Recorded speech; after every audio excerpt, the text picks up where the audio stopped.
El Laboratorio. Un experimento radial de la Facultad de Ciencias Exactas y Naturales de la Universidad de Antioquia. El Laboratorio.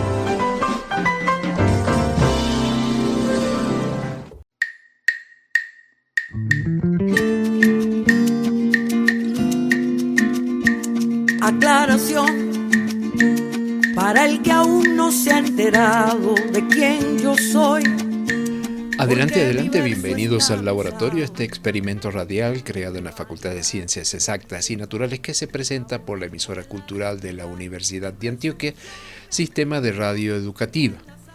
Estamos dando comienzo a este programa correspondiente al domingo 11 de mayo con el acompañamiento musical de Marisela Venera interpretando el tema Descendencia. Saludamos a todos los amigos quienes nos acompañan desde hace más de 14 años en este experimento radial y que pueden escuchar a través de las distintas frecuencias que conforman el sistema de radio educativa, así como en el canal de YouTube del colectivo Químico Media. Hoy estamos con otro domingo con mucho material, noticias curiosas, algunas sorpresas para nuestros amigos oyentes. Pero antes entonces abrimos la habitual sección de efemérides. Efemérides en el laboratorio. 11 de mayo de 1916, Albert Einstein presenta la teoría de la relatividad general, en la que consideraba objetos que se mueven en forma acelerada uno respecto a otro. 11 de mayo de 1928 comienzan en New York las primeras emisiones regulares de televisión. Un día 11 de mayo también, pero del año 1995, se confirma la aparición de un brote de ébola, el virus filamentoso más mortífero conocido, en una ciudad de El Zaire. En esta ocasión el virus, muy contagioso, que afecta a humanos y primates, produce una fiebre hemorrágica generalizada. En esa oportunidad mata a 50 personas, entre ellas 3 monjas italianas que trataban a las víctimas. Un 12 de mayo de 1820 nace en Florencia, Italia, Florence Nightingale, la samaritana reformadora del sistema sanitario y dignificadora de la tarea de enfermera. 12 de mayo, pero de 1931, hayan muerto a Alfred Wegener. El cuerpo congelado de este geofísico es encontrado por un grupo de búsqueda en Groenlandia, donde este meteorólogo alemán se encontraba desde 1906, estudiando las capas de hielo y el clima. Wegener había sido visto con vida por última vez el 1 de noviembre de 1930, precisamente el día de su cumpleaños número 50. Considerado el padre de la deriva continental, aportó datos geológicos y paleontológicos que venían a demostrar que las masas continentales de África y Sudamérica estuvieron alguna vez unidas. 13 de mayo de 1637 se inventa el cuchillo de cocina. Se atribuye al cardenal Richelieu el invento del cuchillo de cocina, tal como lo conocemos hoy. Hasta ese momento seguían utilizándose las dagas tanto para cortar la carne como para limpiarse los dientes. En su lugar, Richelieu popularizó en las mesas de la corte francesa el uso de un cuchillo de punta redondeada. 14 de mayo de 1897, el físico Marconi realiza la primera transmisión de radio de la historia. En 1973, un 14 de mayo, lanza Estados Unidos la primera estación espacial tripulada, bautizada Skylab One. En los siguientes 9 meses, 3 tripulaciones permanecieron a bordo de este laboratorio orbital que se convirtió en la mayor masa lanzada al espacio hasta el momento.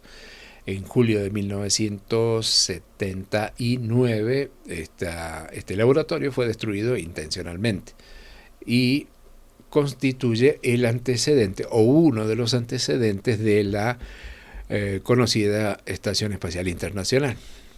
15 de mayo de 1482 muere el cartógrafo y físico italiano Paolo Toscanelli, quien, basado en los relatos de Marco Polo y Nicolás de Conti, calculó la posibilidad de dirigirse a Oriente a través del Océano Atlántico. En 15 de mayo de 1859 nace el científico francés Pierre Curie, quien junto a su esposa descubre dos elementos, el radio y el polonio, y recibe el Premio Nobel de Física en 1903. 15 de mayo de 1940 aparecen en los Estados Unidos las primeras medias de nylon a la venta.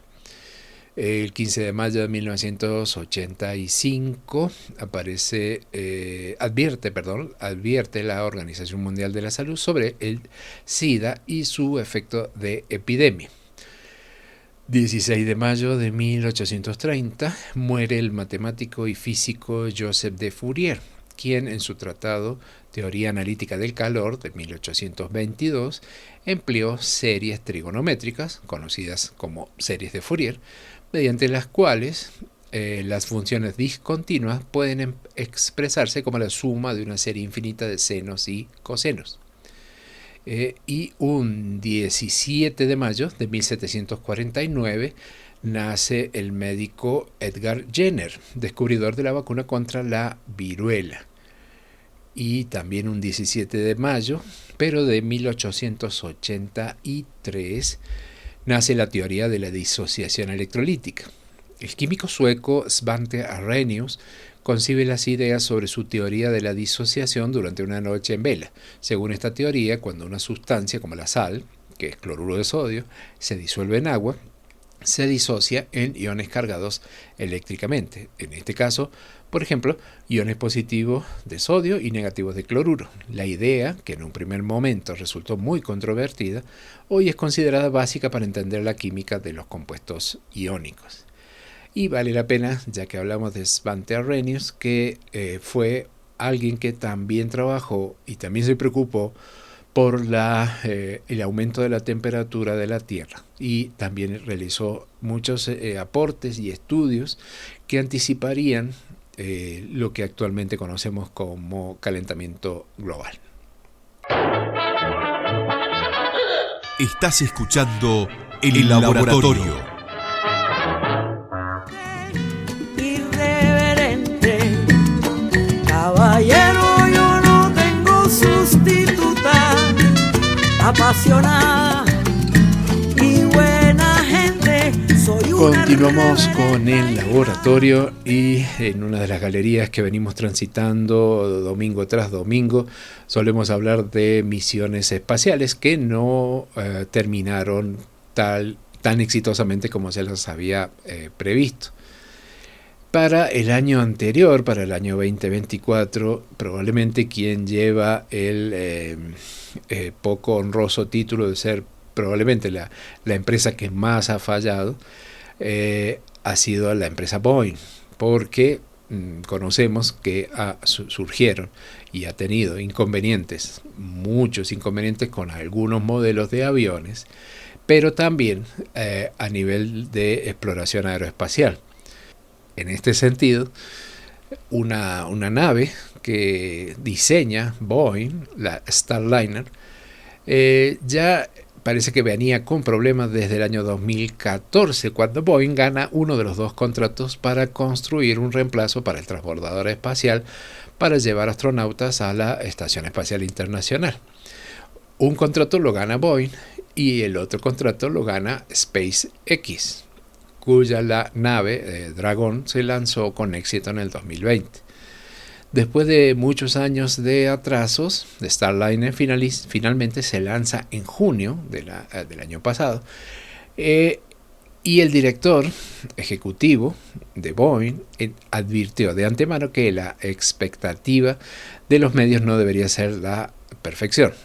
Y en eso le acertó, porque si bien Starliner trasladó con éxito a los astronautas Buzz Wilmore y Suni Williams a la Estación Espacial Internacional, la NASA finalmente estaba tan preocupada por los múltiples problemas técnicos de la nave que decidió que Starliner no iba a traer a los astronautas de regresos.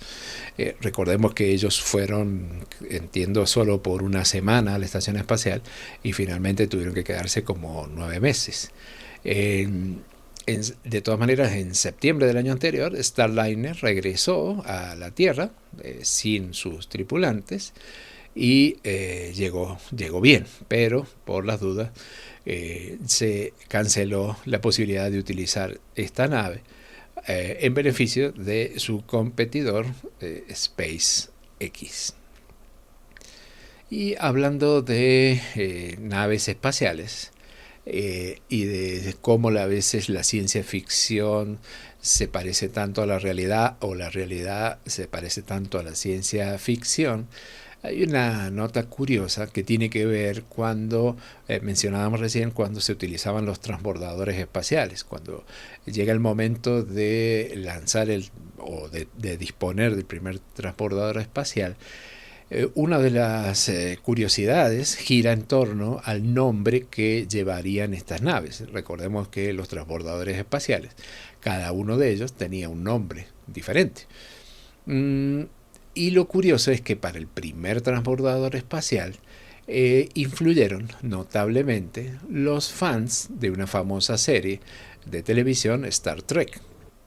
Esta nave, este primer transbordador, se comienza a construir en el año 1974 y en sus inicios se lo identificaban como vehículo orbital 101, o sea, OV-101, en la planta donde la construyen.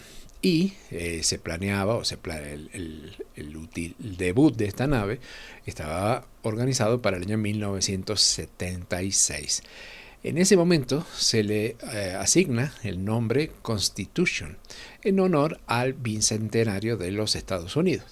Pero para la época comienza una campaña muy persuasiva, como lo llega a decir el propio personaje Spock de la serie, de los fans para que le cambiaran el nombre, cosa que finalmente consiguieron, y le pusieran un nombre ligado a esta serie. Recordemos que estamos hablando de los años 70, en el año 72, John F. Kennedy hace el llamado de ir a la Luna, mencionando aquel famoso discurso donde promete o propone hacer las cosas no porque sean fáciles, sino justamente porque sean difíciles. También tuvo que ver en aquella época el presidente Nixon, quien, consideraban en esa época todos que el transbordador espacial daría acceso rutinario al espacio, y reduciría drásticamente los costos, cosa que era cierto, y el tiempo de preparación.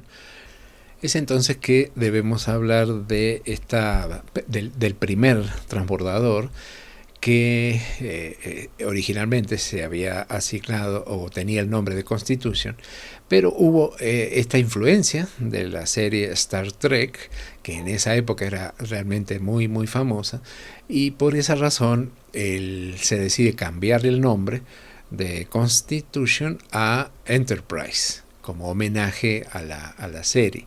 Este primer transbordador, el Enterprise, no llegaría a las estrellas, no avanzaría tanto como los otros que siguieron. Por ejemplo, el segundo fue el Columbia, que ya se puso en órbita. El primero se utiliza, el Enterprise, solo para hacer pruebas, vuela también, se hacen pruebas. El Columbia es el que tiene el honor de ponerse en órbita, y el Columbia despegó el 12 de abril de 1981, exactamente 2 décadas después que Yuri Gagarin se convirtiera en el primer ser humano en el espacio. Pero al ser el primero, el Enterprise sentó la base para futuros transbordadores espaciales, y que durante 30 años transportarían astronautas y suministro al espacio, desplegando satélites y haciendo posible la construcción de la estación espacial internacional. El presidente que tuvo mucho que ver con este cambio de nombre fue Gerald Ford, porque él asume, cuando abandona la presidencia Nixon, asume el programa del transbordador espacial, y ahí se entiende, o ahí descubre la presión que hacían los fans de la serie. Inclusive en un documento desclasificado, se puede leer que los asesores del presidente le solicitaron cambiar el nombre porque habían recibido cientos de miles de cartas del grupo espacial Star Trek solicitando que se le dé el nombre de Enterprise. Se consideraba entonces que aportaría un gran interés humano a las ceremonias de lanzamiento programadas para ese mes en California. Otro asesor decía sería personalmente gratificante que para varios millones de seguidores del programa de televisión Star Trek, uno de los más fieles del país. Claro que no todos estuvieron de acuerdo. Otro asesor, Bob Hartman, señaló que el Enterprise era un nombre naval especialmente venerado y que la Armada debería conservarlo. Otro asesor, Jack Marsh, dijo que aprobaba el nombre en sí, pero que no le gustaba que se eligiera por una moda televisiva. En todo caso, el presidente Gerald Ford decide hacer caso a la presión de los aficionados de Star Trek y cuando el Enterprise sale de su hangar en 1976, una banda de la Fuerza Aérea interpretó el tema de la serie de televisión y estuvieron varios de los actores que hacían esa serie.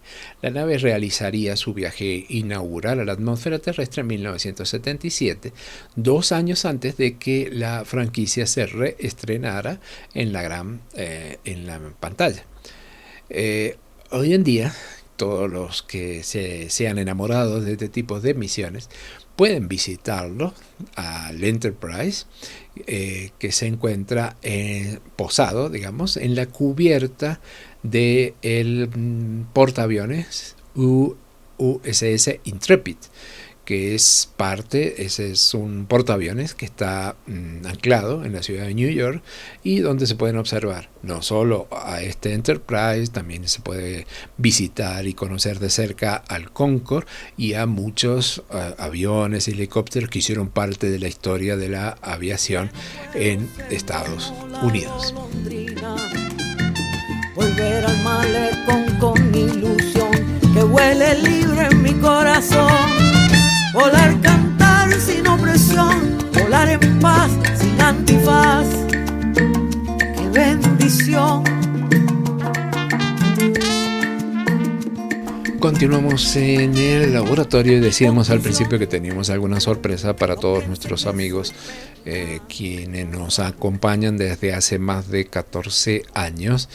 Y para esta temporada tenemos previsto abrir no solo las galerías que venimos transitando domingo tras domingo, sino también colaboraciones que nos llegan de amigos y amigas del laboratorio, quienes desean también hacer su aporte a este aperitivo de humor y ciencia.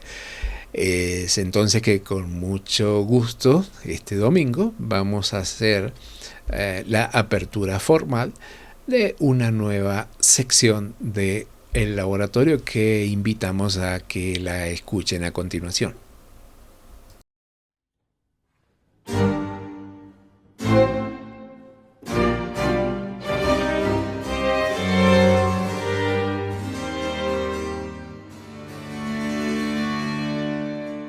Revisando historias con la profesora Carmen Sauribe.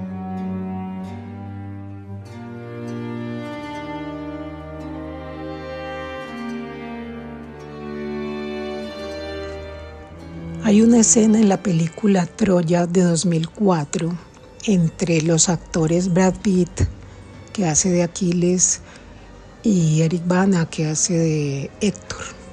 Le dice Aquiles a Héctor: no hay pacto que valga entre leones y hombres. Es una frase que tiene un gran significado, un profundo significado, no solo en el marco de la historia, sino incluso por fuera de ella.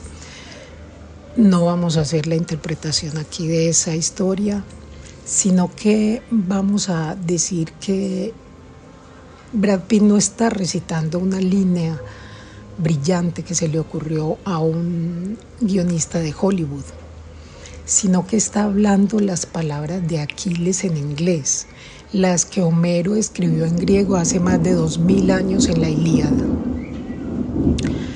La historia de la guerra de Troya ha cautivado a generaciones de audiencias mientras evoluciona desde sus orígenes como una epopeya oral, pasó luego a versiones escritas y ahora tenemos las versiones cinematográficas. Es una historia que tiene un poder para trascender en el tiempo, el idioma y la cultura, algo que es claro incluso hoy en día. Los cuentos populares hacen mucho más que entretener. La historia de la guerra de Troya hace mucho más que entretener. Los psicólogos y los neurocientíficos se han fascinado recientemente por la predilección que tenemos los seres humanos por la narración. Y se han preguntado por qué nuestro cerebro parece estar conectado para disfrutar de las historias, cómo influyen los efectos emocionales y cognitivos de una narrativa en nuestras creencias y en las decisiones que tomamos sobre el mundo real. La respuesta a estas preguntas parece estar arraigada en nuestra historia como animal social. Existe una saga de 6 libros que es una novela que ocurre en la prehistoria, se llama Los hijos de la tierra. Jorge, nuestro amigurumi, conoce muy bien esto porque él me la recomendó. Y allí se ve cómo fuimos creciendo como animales sociales, como seres sociales, cómo la comunidad de seres humanos se fue amalgamando, se fue uniendo a través de los relatos.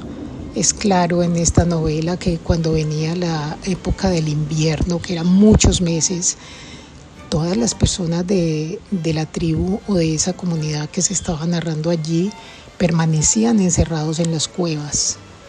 ¿Qué era lo único que podían hacer en esos meses? Contar historias. Y era la manera mediante la cual ellos le mostraban el mundo a los más pequeños.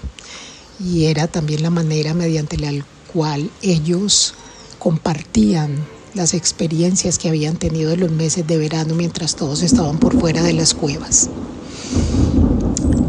La narración de historias es uno de los pocos rasgos humanos que son verdaderamente universales en toda cultura y en toda la historia conocida. Los antropólogos saben de esto, encuentran evidencia de cuentos populares en todas partes en las culturas antiguas, escritos en sánscrito, en latín, en griego, en chino, en egipcio, en sumerio. Personas en sociedades de todo tipo tejen narrativas, desde los narradores orales en las tribus de cazadores recolectores tales como los de los hijos de la tierra, hasta los millones de escritores que hoy en día producen libros, programas de televisión y películas. Y cuando un comportamiento característico como este aparece en tantas sociedades diferentes, los investigadores prestan atención. Sus raíces pueden decirnos algo sobre nuestro pasado evolutivo.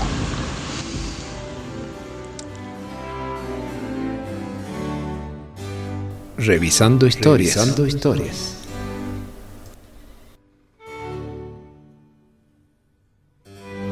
Muy bien, agradecemos el aporte de la profesora Carmenza Uribe, quien, como hemos dicho a lo largo de estos 14 años, ha sido nuestra primera y tememos que única oyente del programa, que siempre nos acompaña, que siempre nos hace aportes, pero también queríamos tenerla presente con sus aportes en esta sección de Revisando Historias.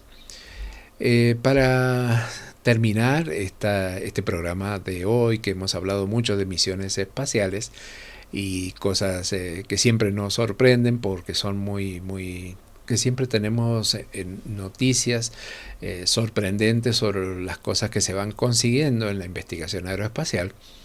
Encontramos también un artículo que habla, digamos, del otro lado, de los problemas que surgen a partir de estas misiones espaciales, específicamente con los astronautas que habitan la Estación Espacial Internacional. En este sentido, en un artículo que se publicó en la revista Cell Press, se menciona de que hay unos problemas de disfunción inmunológica, erupciones cutáneas y otras afecciones inflamatorias en los astronautas. Se considera que todos estos problemas se debe a la excesiva esterilización de las naves espaciales. Repito, no a la contaminación, sino por el contrario, a la excesiva esterilización. En un estudio se demuestra que la Estación Espacial Internacional tiene menos microbios que los entornos construidos por los humanos en la Tierra. De hecho, los pocos que hay están en las especies que son transportadas por los humanos a la Estación Espacial. Esto sugiere que la presencia de más microbios ayudaría a mejorar la salud de los astronautas en la Estación Espacial. El coautor principal del estudio, Rodolfo Salido, de la Universidad de California, en San Diego, menciona que las estaciones espaciales podrían beneficiarse de fomentar intencionalmente comunidades microbianas diversas en lugar de construir de espacios altamente desinfectados. Ellos trabajaron con astronautas que tomaron 803 muestras de superficies diferentes de la estación e identificaron qué especies bacterianas y sustancias químicas estaban presentes en cada muestra, y después crearon un mapa tridimensional que ilustraba dónde se encontraban estas especies en los distintos rincones de la estación espacial. El equipo descubrió que la piel humana es la principal fuente de microbios. Al mismo tiempo, los productos de limpieza y los desinfectantes estaban presentes en todas las partes de la estación. También descubrieron que los diferentes módulos o habitaciones dentro de la Estación Espacial Internacional albergaban distintas comunidades microbianas. Por ejemplo, en las áreas de preparación de alimentos y de comedor contenían más microbios asociados a los alimentos, mientras que el baño espacial contenía más microbios y metabolitos asociados a la orina y a las heces. Evidentemente, siempre que hablamos de microbios pensamos en algo malo para nosotros, pero los microbios también los necesitamos para tener el tipo de vida que nosotros tenemos. Mencionan los autores que en comparación con la mayoría de las muestras de la Tierra, la superficie de la estación carecían de microbios ambientales de vida libre que suelen encontrarse en el suelo y en el agua, por lo que se cree que la incorporación intencional de estos microbios podría mejorar la salud de los astronautas sin sacrificar la higiene. Se compara con los efectos beneficiosos de la jardinería sobre el sistema inmunológico. Por eso hay una gran diferencia entre la exposición a un suelo saludable gracias a la jardinería y vivir en nuestra propia inmundicia, que es lo que sucede si estamos en un entorno estrictamente cerrado sin la entrada constante de estas fuentes saludables de microbios del exterior, menciona el autor. En el futuro, los investigadores esperan perfeccionar sus análisis para poder detectar microbios potencialmente patógenos y señales de salud humana a partir de metabolitos saludables. Dicen que estos métodos también podrían ayudar a mejorar la salud de las personas que viven y trabajan en entornos igualmente estériles en la Tierra. Con esta noticia curiosa sobre microbios en la Estación Espacial, o la falta de microbios en la Estación Espacial Internacional, damos por finalizado el programa de hoy. Invitamos a que continúen en sintonía con la emisora, con toda la programación de la emisora cultural de la Universidad de Antioquia, y nos encontramos el próximo domingo. Soy una hija de la gran Cuba, de vuelta abajo.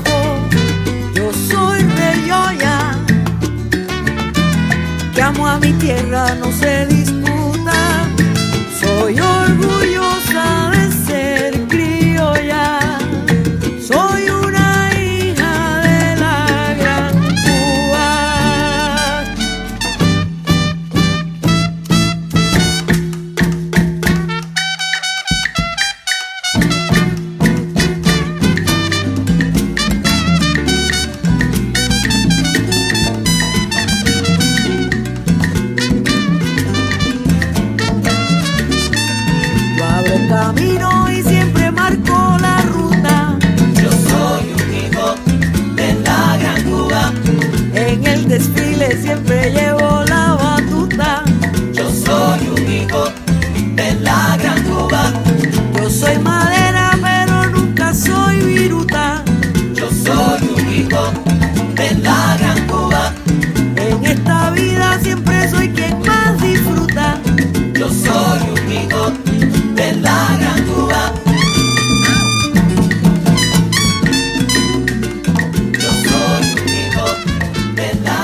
El Laboratorio, un aperitivo de ciencia y humor en la mañana del domingo por la emisora cultural Universidad de Antioquia.